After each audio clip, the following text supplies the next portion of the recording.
Boa noite. Boa noite. TSE monta grande estrutura para julgar amanhã a chapa Dilma Temer. O ex-presidente Fernando Henrique diz que, em caso de cassação, a eleição indireta poderia atrapalhar ainda mais o Brasil.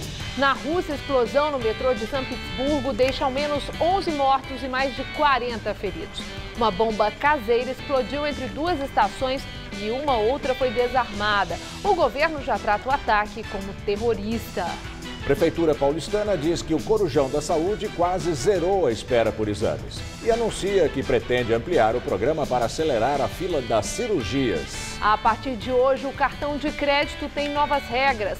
A mudança na cobrança do pagamento mínimo, chamado crédito rotativo, procura evitar o superendividamento do consumidor. Começaram os testes aqui em São Paulo para retirar os cobradores de ônibus. Nas primeiras viagens, muita reclamação de passageiros e sindicalistas. Moradores de rua vão receber salário, vale-transporte, ticket-refeição para tomar conta dos arcos da Sabesp. As enormes adutoras que cruzam os rios Tietê e Pinheiros estão sendo restauradas pela empresa. O Jornal da Gazeta está no ar.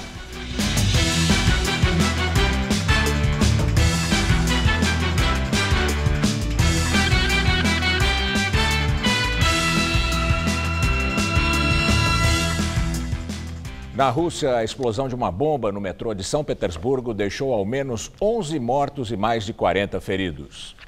Uma bomba caseira explodiu num trem que estava entre duas estações no metrô. Segundo autoridades, o maquinista seguiu até a plataforma depois da explosão, o que ajudou no atendimento das vítimas. Uma outra bomba foi encontrada numa terceira estação, mas foi desativada. O primeiro-ministro Dmitry Medvedev já trata o ataque como terrorista. O presidente Vladimir Putin, que estava em São Petersburgo na hora da explosão, disse que essa é apenas uma das hipóteses investigadas. O metrô retomou parcialmente os serviços depois de ficar fechado durante várias horas. São Petersburgo é a segunda maior cidade da Rússia e vai ser uma das sedes da Copa do Mundo de Futebol, que acontece no país no ano que vem. Ainda nesta edição do Jornal da Gazeta, você vai ter novas informações do atentado no metrô de São Petersburgo, na Rússia. Um exemplo de solidariedade vem lá do Morro da Macumba, na periferia de São Paulo. Uma empregada doméstica está mudando a vida de mais de 200 crianças que vivem na extrema pobreza. Com a ajuda de doações, Dona Marlene montou um galpão onde a garotada recebe comida e aulas de reforço escolar. O dia começa na sala de aula, momento para reforçar lições da escola, nesse caso aqui, relembrar a tabuada. Os professores são voluntários, alguns que se formaram da comunidade, hoje vêm dar aula. Alguns voluntários que eu tenho são ex-alunos. Estamos na ONG Reviver, perto da favela Morro da Macumba, na zona sul de São Paulo. Além das aulas de reforço, o projeto também oferece brinquedos a cerca de 200 jovens carentes. A ONG funciona em um galpão cedido pelo proprietário do terreno, que acreditou na ideia. Tudo é bancado por voluntários e por doações de amigos. Isso acaba sendo a única opção de lazer e a única opção de creche, porque a nossa comunidade não tem uma creche e não tem uma área de lazer. Eu costumo brincar de queimada, fazer lição. A gente faz um monte de coisa aqui. E depois de tanta brincadeira, é hora de repor as energias. Nesse caso aqui, a molecada sentou para almoçar. São ao todo 4 refeições diárias: o café da manhã, o almoço, o café da tarde e o jantar. Todos esses alimentos servidos aqui são fruto de doação. O Joelson, de 5 anos, aprovou o cardápio do dia. Arroz, batata palha, feijão e salsicha. E é justamente na cozinha que está a fundadora do projeto. Dona Marlene começou doando pães para a população e hoje dá duro no fogão para alimentar os jovens do bairro. Ela chegou a morar em um barraco quando veio de Minas Gerais para cá. A mesma situação de muitos desses meninos e meninas. É a mesma comida que eu faço lá em casa, eu faço aqui. É igual filho, não é da barriga, mas é do coração, é mais forte. Todo mundo aqui sei o nome, não perco ninguém. Quando falta um, já sei que faltou, entendeu? As fundadoras da ONG dizem que 2 creches que ficavam próximas foram fechadas. Porque se não fosse aqui, né, as crianças não tinham de brincar, não tinham de correr, né? Aqui a gente faz amizade, se um briga a gente tem que conversar com o outro. Então, a gente gosta mais daqui do que da rua. A Prefeitura de São Paulo anuncia que quase zerou a fila de espera por exames na cidade de São Paulo com o Corujão da Saúde. Em menos de 3 meses, foram 342.741 exames, uma média de 4.000 por dia. Cerca de 20% dos atendimentos foram realizados em 44 hospitais privados e geraram um custo de R$ 9 milhões ao município. Da fila do ano passado, que em dezembro era de 485 mil pacientes, a Prefeitura constatou que 78 mil já tinham feito ou não precisavam mais passar pelos procedimentos. 68 mil esperavam há mais de 6 meses e tiveram que passar por uma nova consulta médica. 1.700 exames ainda não foram realizados, mas estão agendados. A expectativa é que a partir de agora a demanda de cerca de 110 mil exames por mês seja atendida integralmente pela rede do município. O Corujão da Saúde era uma promessa de campanha do prefeito João Dória, do PSDB. Depois de receber críticas por forçar pacientes a sair de casa de madrugada, o programa foi adaptado e a maior parte dos atendimentos aconteceu de dia. O edital do Corujão também sofreu questionamentos do Tribunal de Contas do município e foi liberado com ressalvas. No balanço feito hoje em uma coletiva de imprensa, o prefeito culpou a gestão anterior de Fernando Haddad, do PT, pela fila. O governo passado falhou por não ter, talvez, identificado de maneira correta esse acentuado crescimento de demanda pelos exames, a incapacidade do setor público de atender na plenitude. A cada mês, isso vai provocando, como provocou, um aumento mais forte dos exames. Ainda nesse primeiro semestre, a Secretaria Municipal de Saúde pretende lançar uma extensão do programa, desta vez para a realização de cirurgias. O tamanho da fila de espera para os procedimentos não foi divulgado, mas os estudos já começaram. Nós estamos caracterizando os grupos de cirurgia, quais são as cirurgias, aonde elas podem ser feitas, quais os hospitais que estão aptos a fazer aquele tipo de cirurgia, quem é o cirurgião que faz melhor, e nós vamos tentar ampliar, provavelmente, o que nós estamos pensando é fazer cirurgias 24 horas. Em nota, o porta-voz da gestão Haddad, citada por João Dória, Núzio Brigulho, afirma que o petista cumpriu a meta de entrega de 32 hospitais-dia da rede Hora Certa, responsável por 90% dos atendimentos na capital, principalmente consultas, exames e pequenas cirurgias. Na sexta passada, exibimos uma reportagem que trazia a crise do Hospital São Paulo, que está sem dinheiro, sem material e cancelando cirurgias. Na matéria, acreditamos de maneira errada a sonora de um paciente como se ele estivesse internado no Hospital São Paulo.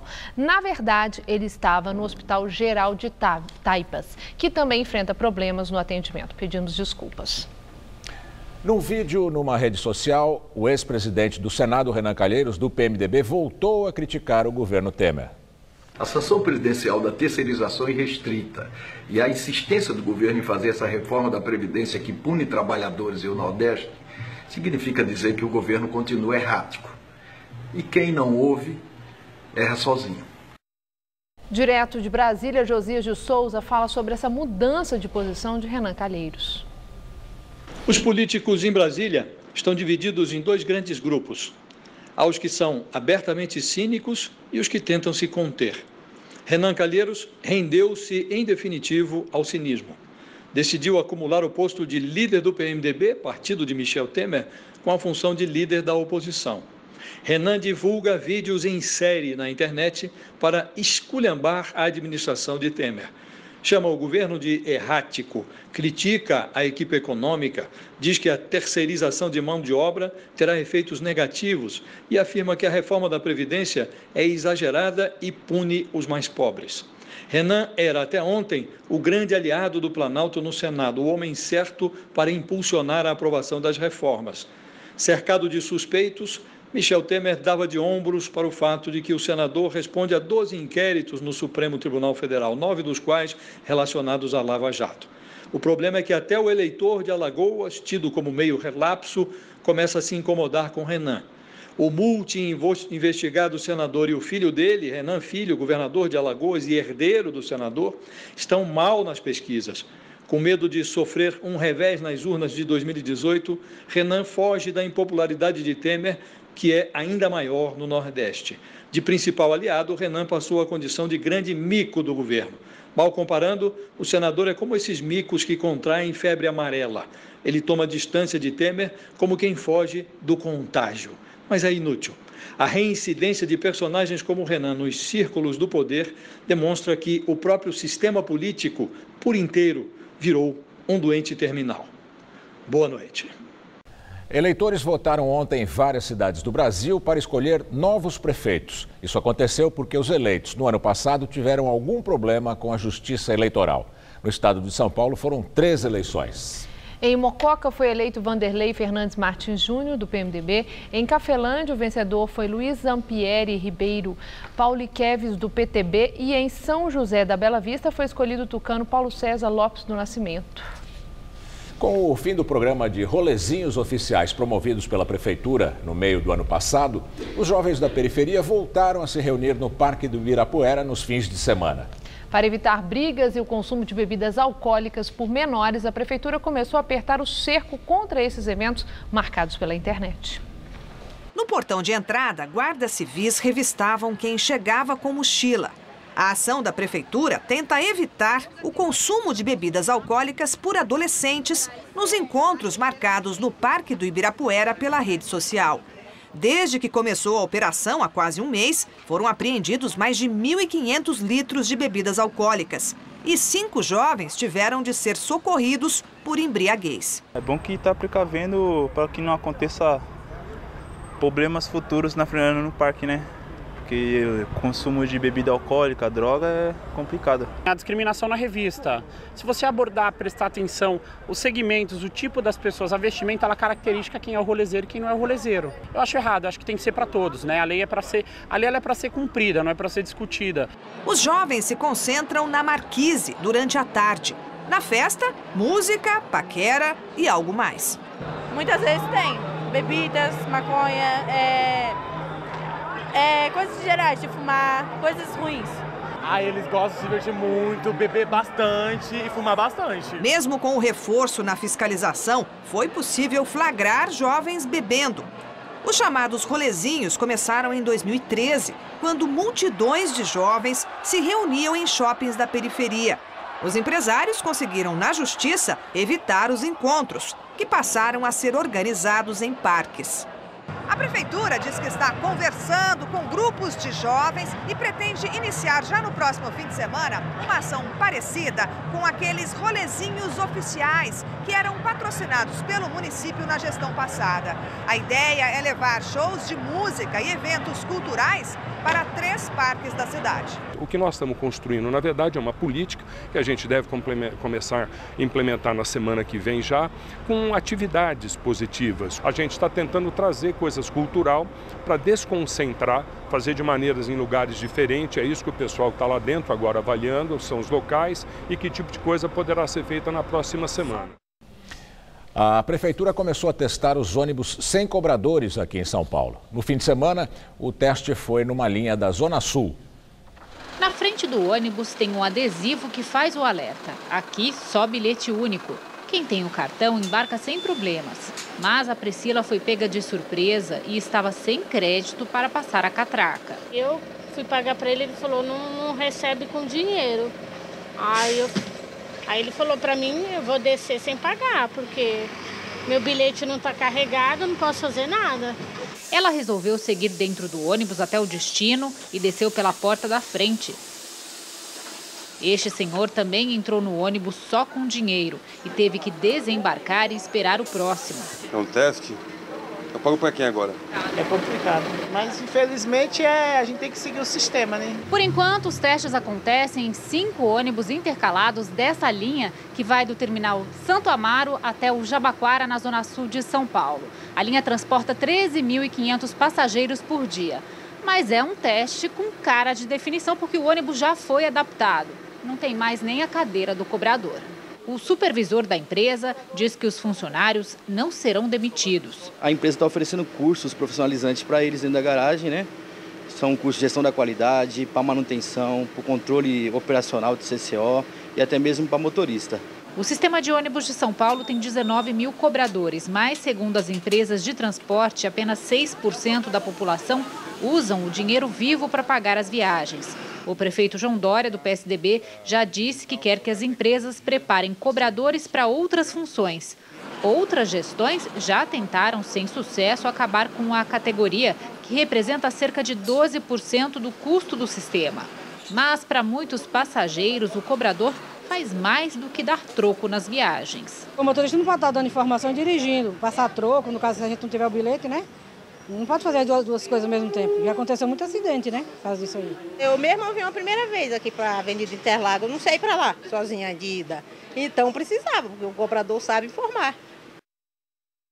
Em nota, o Sindicato dos Motoristas e Trabalhadores do Setor Rodoviário criticou o prefeito João Dória e alegou que não é verdadeiro o discurso de que 19 mil trabalhadores vão ser remanejados para outras funções. O texto diz também que esse primeiro dia de testes mostrou que os passageiros tiveram problemas e que a categoria vai lutar pela manutenção dos empregos. Começa amanhã no Tribunal Superior Eleitoral o julgamento da chapa Dilma Temer, eleita em 2014. O TSE montou uma mega estrutura. A sessão começa às 9 da manhã. Será a primeira vez que o TSE vai julgar uma chapa presidencial. A ação foi proposta pelo PSDB logo após as eleições de 2014. O partido alega abuso de poder político e econômico. Se a chapa for condenada, o presidente Michel Temer pode ser afastado do comando do país e Dilma Rousseff pode ficar inelegível por 8 anos. No processo de impeachment, os senadores mantiveram os direitos políticos dela. Se for condenada pelo TSE, ela não poderá assumir cargos públicos e nem disputar eleições. O julgamento vai começar com a leitura do relatório do ministro Herman Benjamin, com o resumo do processo. Depois, os advogados do PSDB, de Dilma e de Temer, terão 15 minutos para expor suas versões. Depois fala o vice-procurador eleitoral, Nicolau Dino. Após o Ministério Público, Herman Benjamin começa a ler seu voto.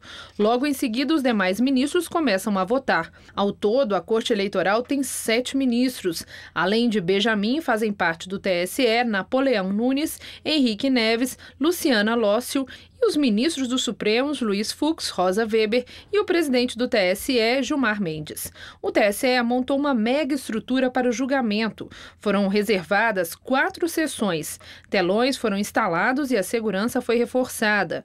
A expectativa do Palácio do Planalto é de que algum ministro do TSE peça vista para ter mais tempo para analisar o processo, o que pode adiar o julgamento.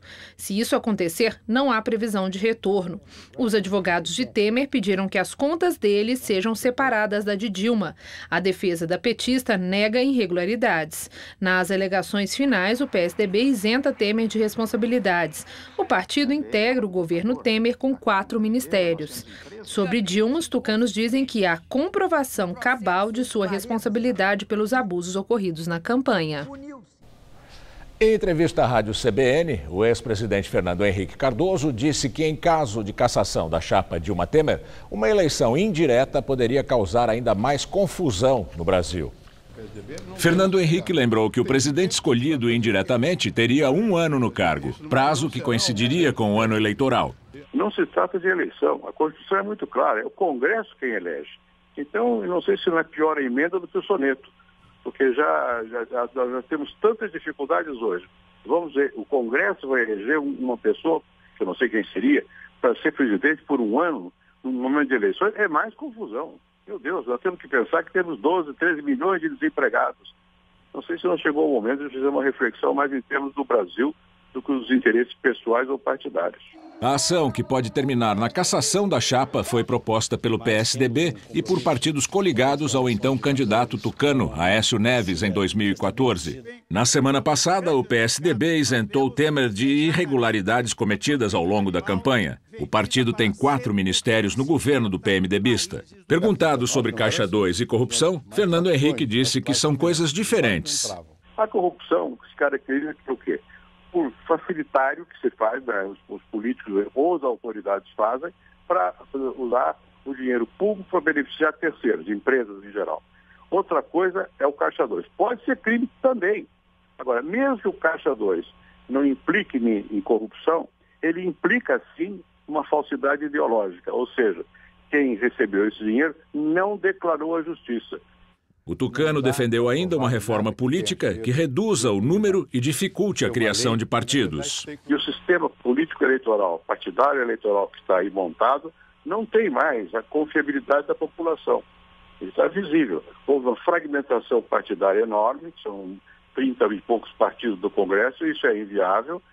A maior parte desses partidos não são partidos, são letras, são legendas, siglas, que vão buscar dinheiro no fundo partidário, que vão negociar tempo de televisão. O povo está percebendo essas questões, então chegou a hora de fazermos realmente um plano de reconstrução político-moral do Brasil.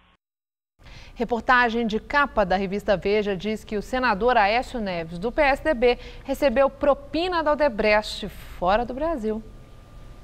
De acordo com a revista, em delação premiada, Benedito Júnior, ex-presidente da Odebrecht Infraestrutura, disse que os valores teriam sido pagos como contrapartida ao atendimento de interesses da empreiteira em empreendimentos como a obra da cidade administrativa, sede do governo mineiro, realizada em 2007 e 2010, e a construção da usina hidrelétrica de Santo Antônio, no estado de Rondônia, que tem a CEMIG Estatal de Minas como parceira.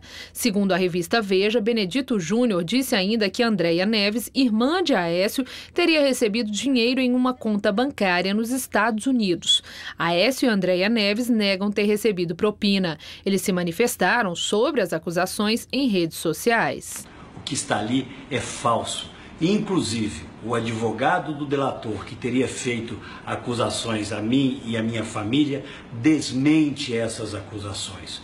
Por isso, eu estou solicitando ao ministro Fachin que abra, que dê transparência a todos os inquéritos, a todas as delações que lá estão, para que a sociedade brasileira saiba exatamente o que está acontecendo. Eu gostaria de poder olhar no olho, de cada pessoa que eu conheço, de cada amigo, de cada pessoa que acompanha o nosso trabalho, para dizer, é mentira, e nós vamos provar. A delação do filho do ex-presidente do Tribunal de Contas do Estado do Rio revela que o governador Luiz Fernando Pezão teve despesas pagas com dinheiro do esquema de corrupção. A informação foi divulgada pela revista Época. A revista afirma que, em depoimento, Jonas Lopes de Carvalho Neto, filho do ex-presidente do TCE, Jonas Lopes Júnior, afirmou que cerca de R$900 mil foram desviados do esquema para pagar despesas de Pezão. O dinheiro teria sido arrecadado com as empresas que participavam do esquema. No entanto, a delação não especifica que tipo de despesa de Pezão foi paga com esse dinheiro. Essa é a primeira vez que Pezão tem o nome envolvido diretamente no recebimento de propina relacionada ao esquema de corrupção no Tribunal de Contas do Rio. Há uma semana, a Operação Quinto do Ouro, da Polícia Federal, prendeu 5 dos 7 conselheiros do órgão.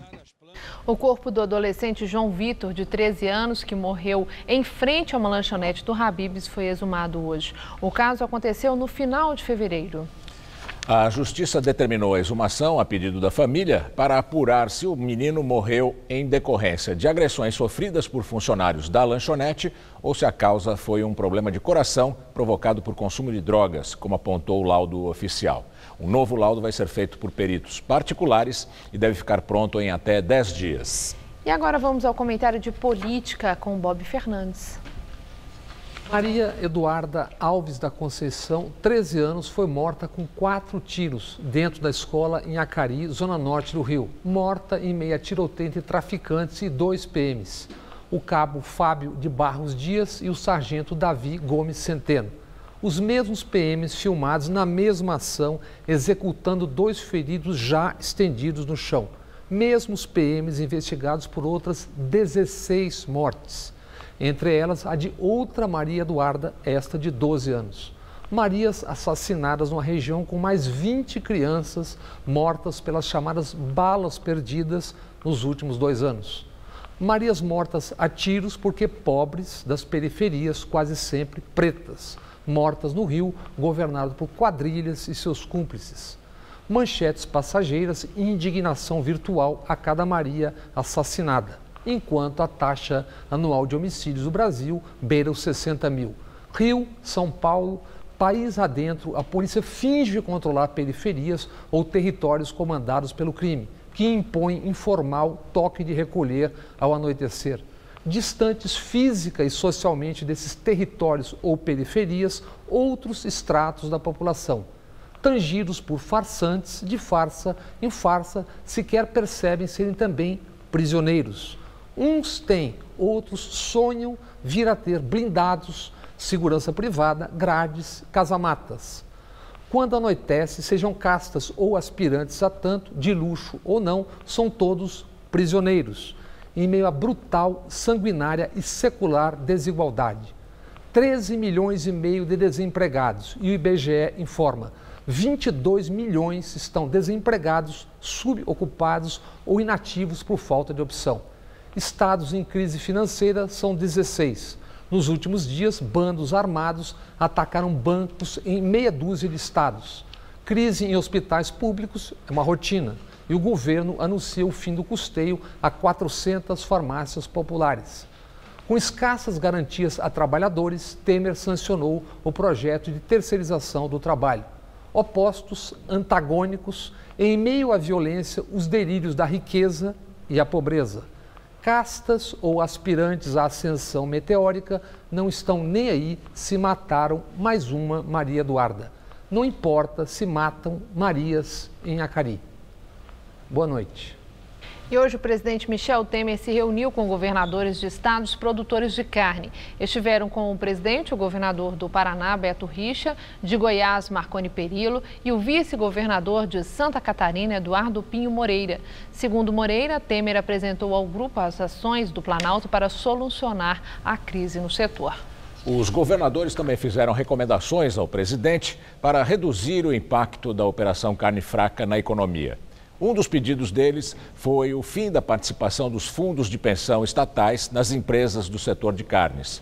Segundo eles, a medida evitaria a politização da escolha de quem dirige as companhias e privilegiaria, então, a escolha de perfis técnicos.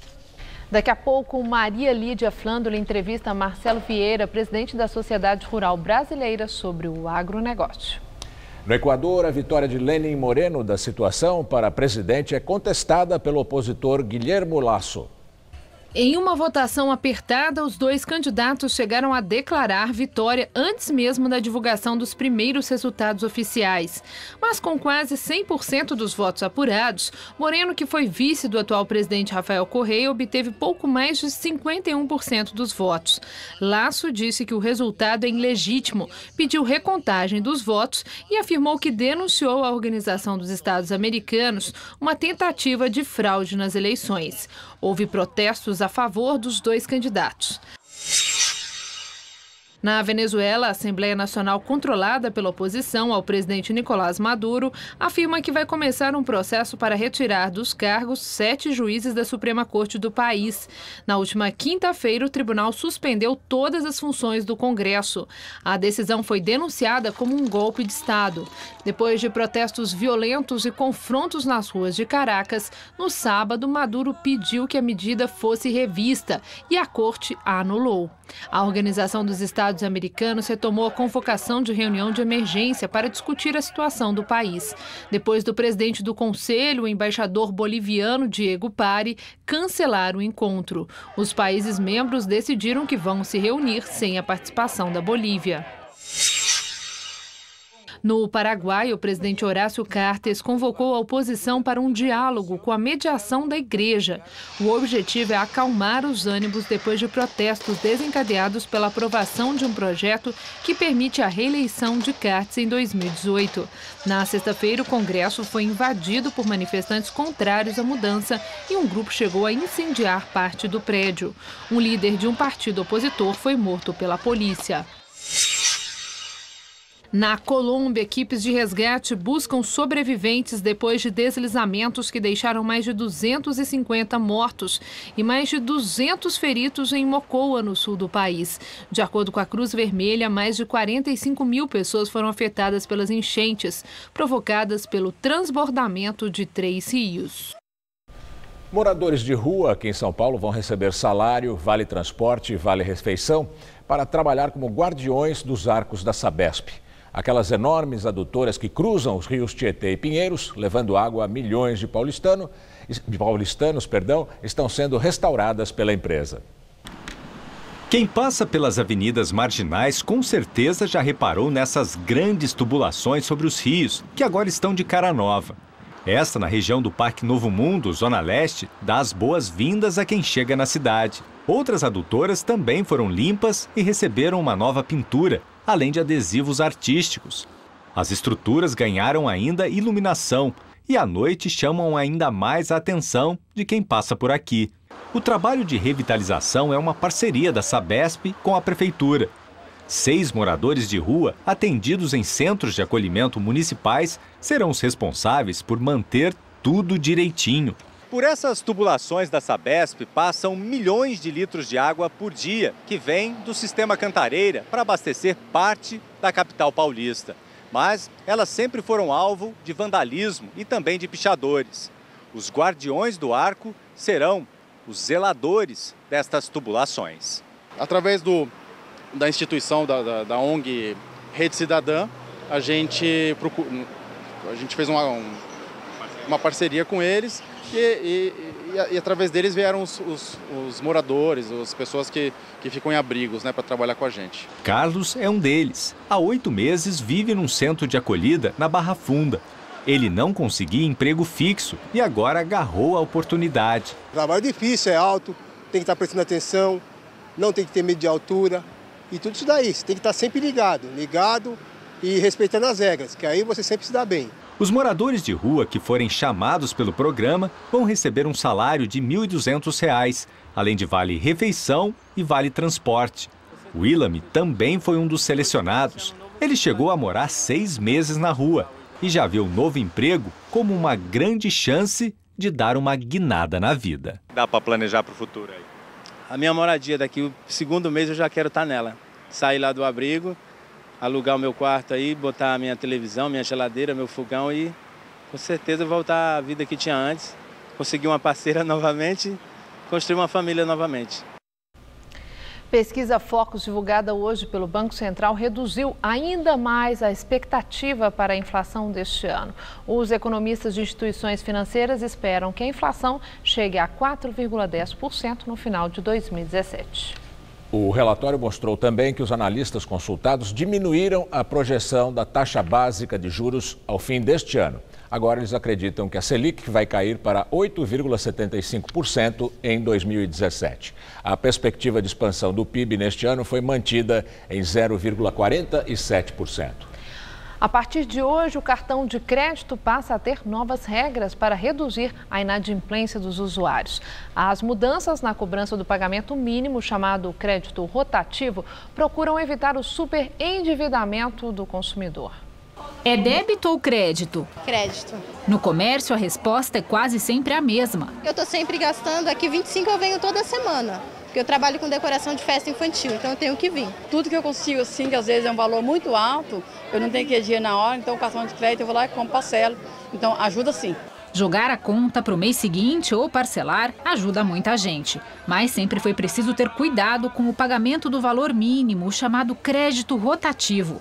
A dívida do seu Reginaldo com o cartão de crédito começou com R$ 300 e, sem acrescentar nenhum gasto, chegou a mais de R$ 1.000 só com juros. O problema do cartão de crédito é você pagar o mínimo.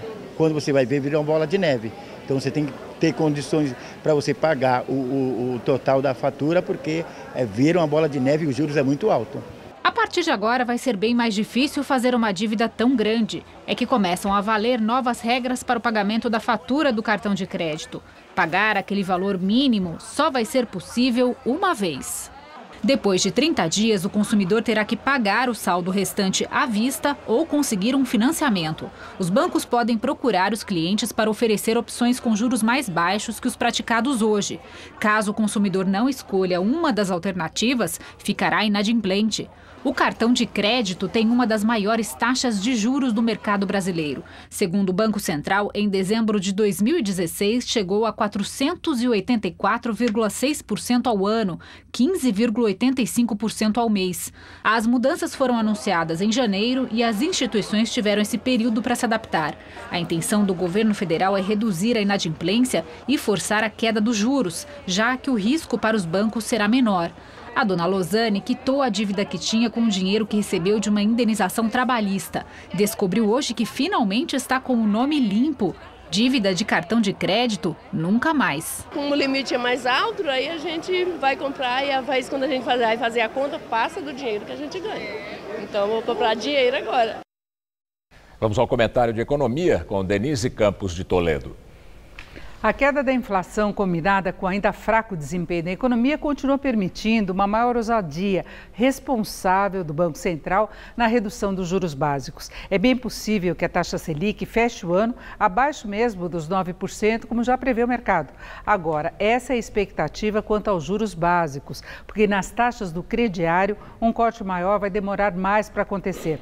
Os bancos seguem muito cautelosos pelo risco de inadimplência e risco que não deve diminuir enquanto o desemprego seguir em alta. E os dados são para lá de negativos, não só pela taxa oficial, que mostra mais de 13 milhões e meio de desempregados no país, mas também pelo enorme contingente dos que sequer estão procurando uma colocação, dadas as dificuldades do mercado, ou estão fazendo bicos na informalidade, o que também afeta a capacidade de pagamento de dívidas. O governo vem tomando medidas pontuais para tentar derrubar mais os juros na ponta final, mas com impacto limitado, até no rotativo do cartão. Não se pode falar em uma redução mais efetiva das taxas. O que mudou foi a modalidade de crédito. Não dá mais para ficar rolando indefinidamente a dívida com essas taxas que passam de 480% ao ano. Agora, depois de um mês, o consumidor tem de entrar no parcelamento. Essa opção já existia e por aí não há tanta diferença dos juros. Os principais bancos vão cobrar taxas na faixa dos 9% ao mês. Veja só, taxas mensais acima do que se espera que a taxa básica anual encerre 2017. O custo do parcelamento vai continuar muito pesado. Melhor, se possível, optar por outras linhas mais baratas, como consignado ou empréstimo pessoal. Mas o melhor mesmo é só usar o cartão se der para pagar tudo na primeira fatura ou no parcelamento das compras, sem juros, desde que não se constate aumento de preços. Quanto ao custo do crédito em geral, a queda deve se dar aos poucos, na medida em que a economia tem uma reação mais firme, o que pode acontecer mais para o final do ano, dando uma freada também no desemprego. Eu volto na quinta. Até lá. A balança comercial brasileira registrou o melhor desempenho para março desde 1989. Mesmo com as sanções sofridas pela carne brasileira no exterior, depois da Operação Carne Fraca, o superávit em março atingiu 7 bilhões e 100 milhões de dólares. Só as exportações de carne aumentaram 9%. Os dados foram divulgados pelo Ministério do Desenvolvimento, Indústria e Comércio Exterior. Com saldos positivos nos 3 primeiros meses de 2017, a balança comercial acumula no ano um superávit de 14 bilhões e 400 milhões de dólares. A venda de veículos teve alta de 5,5% em março. É a primeira alta em 2 anos. De acordo com a Federação Nacional dos Distribuidores, a FenaBrave, foram emplacados pouco mais de 189 mil veículos em março, entre carros, caminhões e ônibus. A semana começou ensolarada aqui na capital paulista e os termômetros foram dos 16 graus bem de manhãzinha aos 26 à tarde. Agora à noite já esfriou um pouquinho, é claro. Vamos ver os detalhes da previsão para essa semana.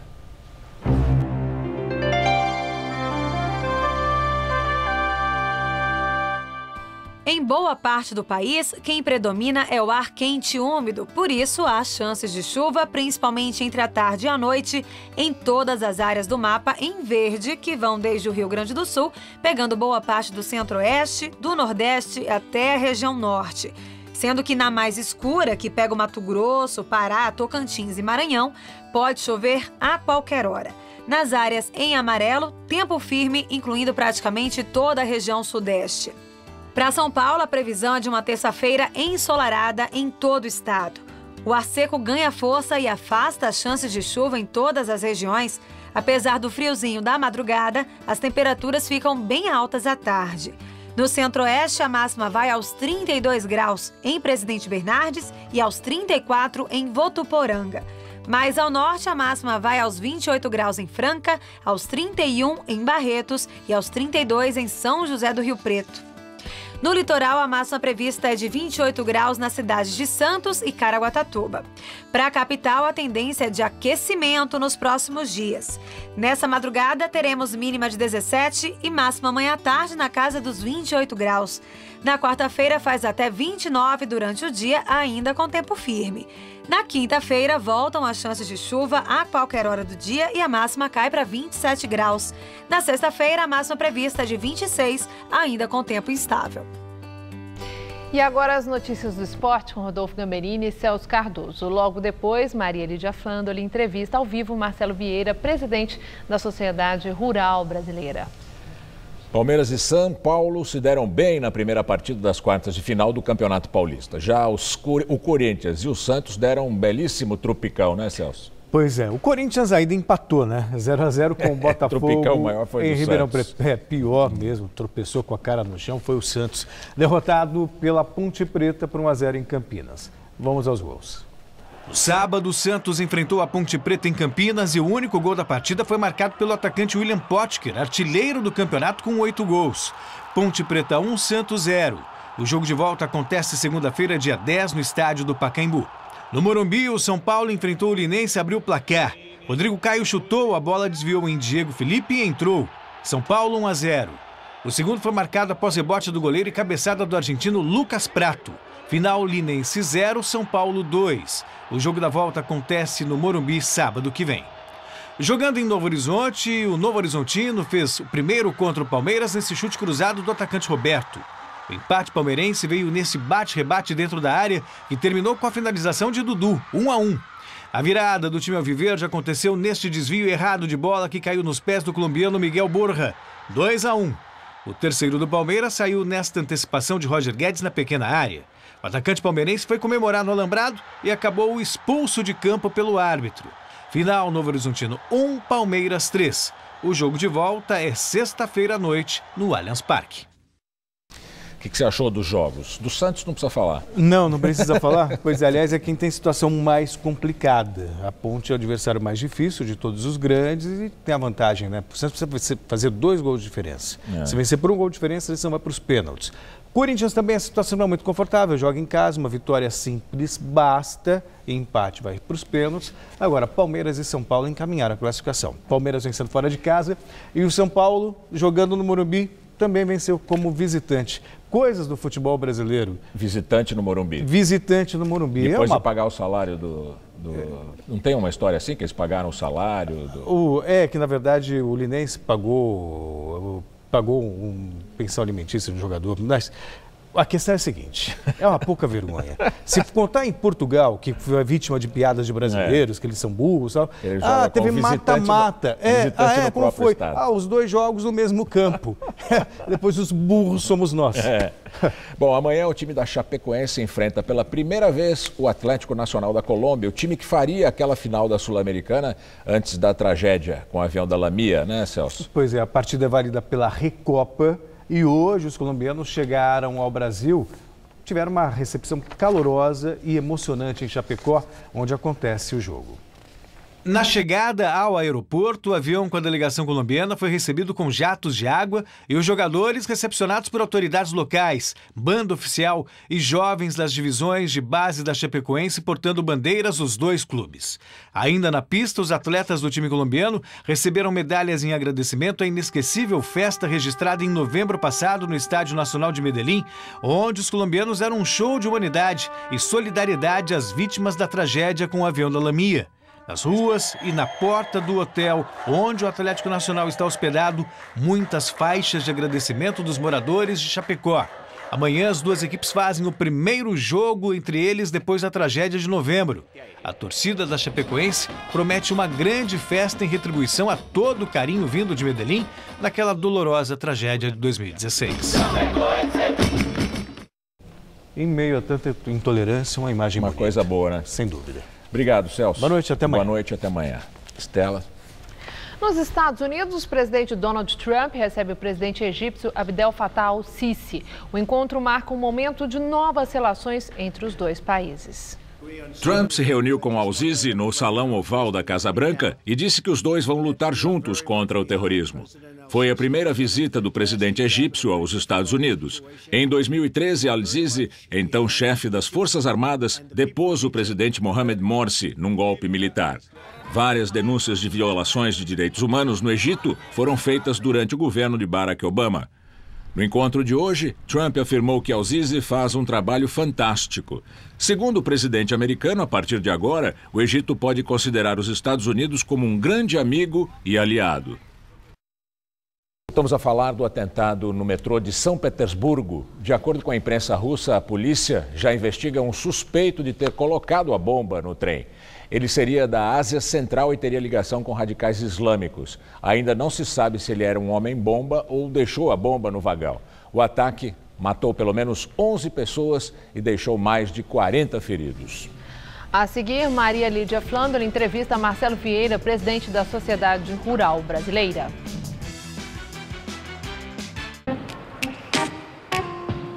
Se quiser dicas de Nova York, eu posso dar várias. Mas no Brasil, a minha dica é: tenha uma conta no Bradesco Prime, o meu banco. Porque lá eu tenho atendimento personalizado, consultoria de investimento e, é claro, serviços internacionais. Porque uma hora eu posso estar em um lugar. Logo depois, em outro. Bradesco Prime. Viver é Prime.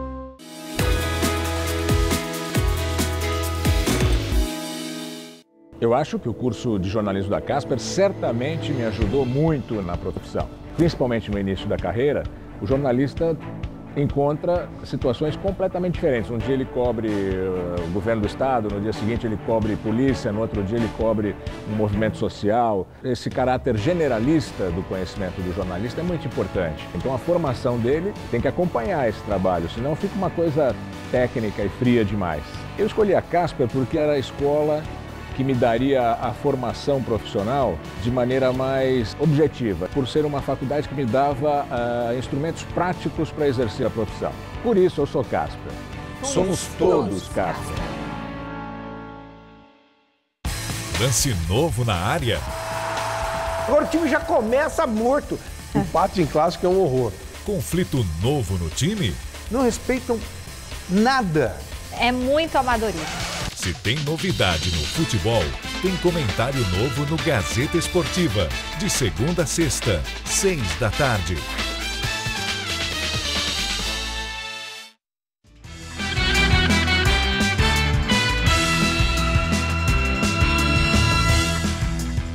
Na entrevista do dia com Maria Lídia Flandre, os desafios da nova gestão da Sociedade Rural Brasileira. Entrevista o novo presidente da Sociedade Rural Brasileira, Marcelo Vieira, empresário experiente e bem-sucedido no universo do agronegócio. Muito obrigada por estar conosco. Bom, eu quero começar com isso que chamou tanto a atenção, que foi aquela escandalosa denúncia da Polícia Federal, Operação Carne Fraca. Se vocês da Associação da Sociedade Rural Brasileira já avaliaram o impacto que todo esse noticiário teve sobre o agronegócio. O terrível sobre o agronegócio foi o noticiário, né? A operação foi uma operação que até é boa para o negócio, porque é uma fiscalização sobre desvios de conduta de alguns fiscais e tal. Estava corrigindo problemas que dão, com essas correções, o consumidor tem mais segurança de ter um produto seguro e apropriado. E nós estávamos indo na direção certa, essa operação já vinha há 2 anos e de repente resolveram fazer uma grande publicidade do evento de uma maneira absolutamente desproporcional e irresponsável. Isso foi muito prejudicial à imagem da nossa produção de alimentos no mercado mundial. Só a imagem, por exemplo, na questão mundial, o governo agiu muito depressa, o ministro Blairo Maggi já está com muitas viagens agendadas para a conversa, mas e o consumidor interno que ficou muito mal impressionado com tudo isso? Há uma ação no sentido do convencimento que tanto a produção como a comercialização e principalmente a fiscalização são idôneos? Está sendo mostrado que nossa estrutura de fiscalização é extraordinária, é uma das maiores do mundo. A nossa segurança alimentar no Brasil é uma das melhores do planeta, né? Nenhum outro país tem uma estrutura comparável em tamanho e em burocracia também.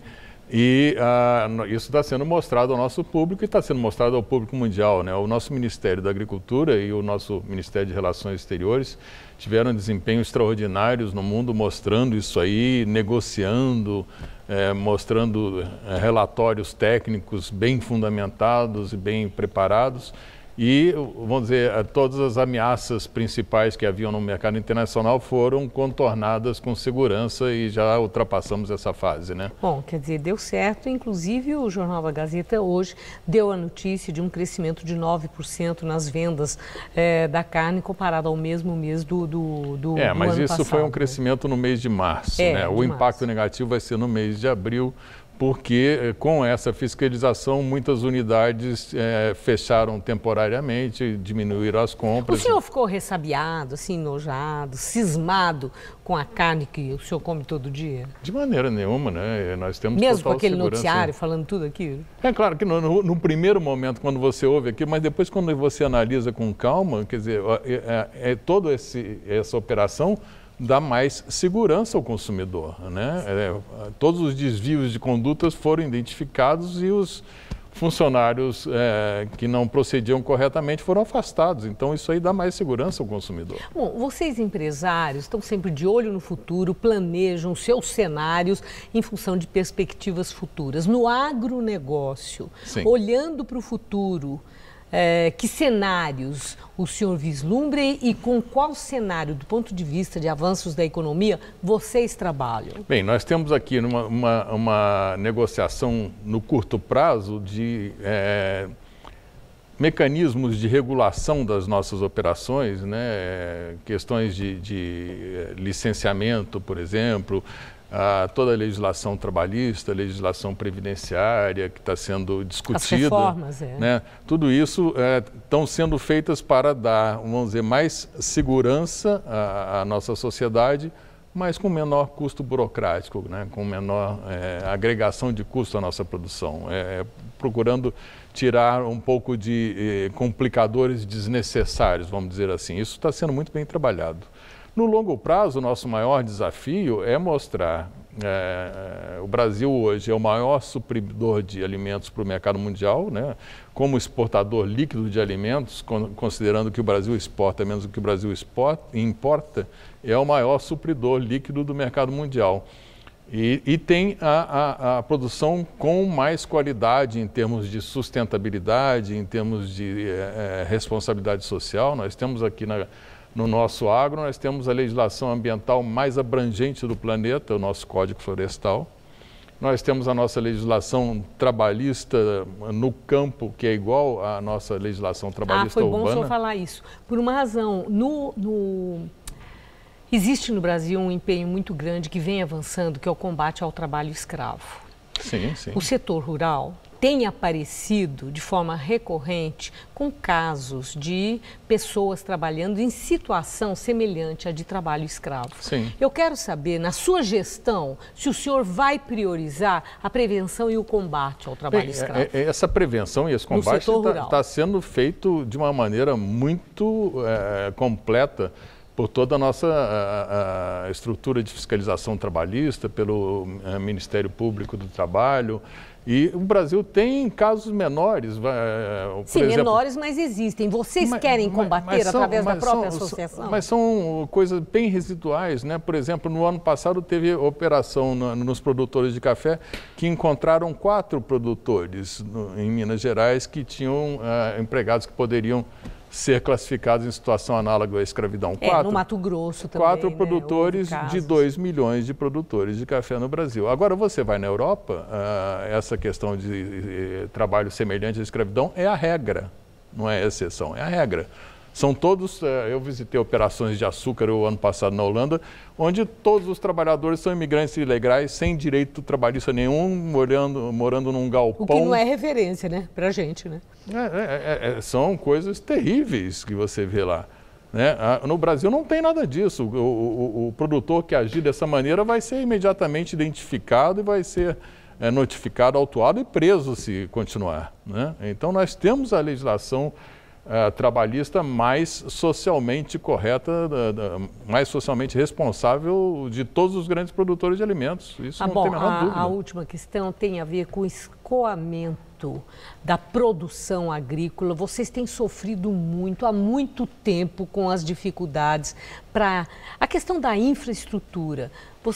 Na sua gestão, há um programa para a cobrança do governo para que obras de infraestrutura resolvam esse problema para não se repetir o que nós assistimos tão recentemente? Nós temos acompanhado isso de perto, isso é uma pauta importante do governo, né? E é uma das maiores deficiências do nosso agro, né? Um dos piores fatores de competitividade que nós temos é a nossa infraestrutura logística, né? Que agrega custos tremendos na nossa produção, né? O governo está montando planos adequados, mas isto são investimentos de longo prazo que vão dar resultado no longo prazo. Bom, eu agradeço muito seus esclarecimentos, muito obrigada e muito boa sorte na sua gestão. Uma boa noite. Obrigado pelo convite. Gamberini. O Jornal da Gazeta termina aqui. A edição de hoje pode ser vista no site do Jornal da Gazeta. Mais notícias em nossa edição das 10. Uma boa noite para você. Boa noite e até amanhã.